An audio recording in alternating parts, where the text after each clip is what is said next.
Ẹgbẹrun lọ́nà ọgbọ̀n èèyàn ló ní àrùn HIV nípínlẹ̀ Ọ̀ṣun.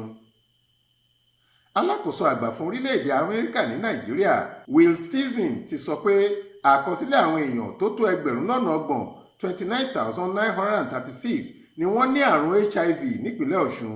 Ó ní pẹ̀lú àfihàn yìí, gbogbo aráàlú gbọ́dọ̀ dìde láti gbógun ti àrùn burúkú yìí.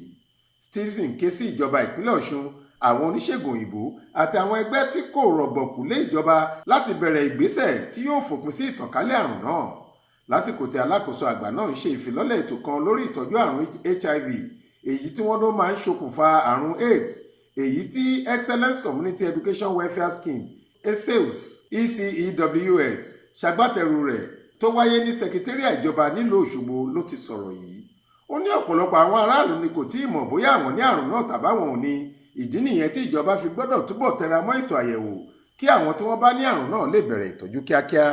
Stevenson fi àìdùnnú rẹ̀ hàn sí bó ṣe jẹ́ pé nǹkan bí ẹgbẹ̀rún 13 àwọn tí wọ́n ní àrùn yìí nípínlẹ̀ Ọ̀ṣun ni wọn kò tíì bẹ̀rẹ̀ gbígba ìtọ́jú.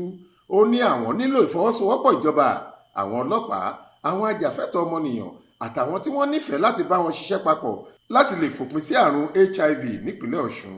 Ó ní àrùn HIV kì í ṣe ìwé ikú o. Ìdí nìyẹn tí ìlanilọ́yẹ̀ fi gbọ́dọ̀ wà láti lè jẹ́ káwọn aráàlú fínífídọ̀ láti jáde fún àyẹ̀wò kí àwọn tó bá ní lè bẹ̀rẹ̀ sí gba ìtọ́jú lójú ẹsẹ̀. Nínú ọ̀rọ̀ tirẹ̀, gómìnà ìpínlẹ̀ Ọ̀ṣun, ẹni tí igbákejì rẹ̀ ọmọọba Kọ́lá Adéùsì ṣojú fún, ṣàlàyé pé ọ̀fẹ́ ni ìtọ́jú àwọn tó bá ní àrùn HIV nípínlẹ̀ Ọ̀ṣun. Ó ní pẹ̀lú ìrànlọ́wọ́ àwọn àjọ bíi ECEWS, PEPFAR àti ibùdó tó ń ṣèkáwọ́ ìtànkálẹ̀ àrùn, ìtọ́jú àwọn alárùn HIV ti yàtọ̀ gidigidi. Bẹ́ẹ̀ ni àwọn tí wọ́n ran ìjọba lọ́wọ́ láti fòpin sí ìtànkálẹ̀ rẹ̀ ti ń pọ̀ sí i. Florence Babasola ló ṣàkójọ ìròyìn yìí fún iléeṣẹ́ tẹlifíṣàn Aláròye online.